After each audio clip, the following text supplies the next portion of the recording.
For more than 2 years, the former Latitude 525, also known as the Sawyer Towers, have sat vacant in East Columbus. They've been closed since Christmas Day of 2022, when frozen pipes burst and the apartments had to be condemned.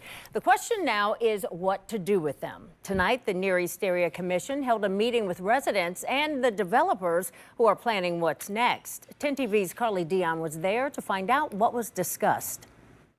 Here in this small meeting room, big plans are being discussed to determine what happens next for the Sawyer Towers. Tonight, stakeholders shared their initial plans on what that will look like. So we are here tonight to start a dialogue.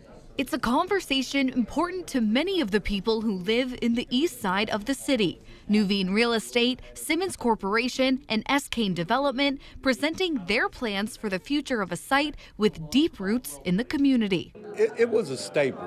Now, those towers that have stood tall for generations are set to be demolished to allow for redevelopment of the site into what developers are calling deed-restricted, long-term affordable housing. This housing will be affordable for 30 years. Demolition of the towers could start as soon as this summer and be completed by next June to make way for as many as 387 housing units, ranging from studios to 3 bedrooms. So that would be fitting right in with it, which makes the value go up. Sonny McCall lives next to the towers and will have a front row view to all of the changes as they happen.